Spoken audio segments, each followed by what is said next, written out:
What is Bitcoin? Bitcoin is a digital currency that was created in 2008 by the pseudonymous Satoshi Nakamoto.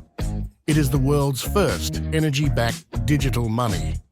Bitcoin acts as a digital ledger, recording transactions independently of a central bank or clearinghouse. It is a global, decentralized monetary media. Decentralized just means that no central authority or third party is needed to send and receive value.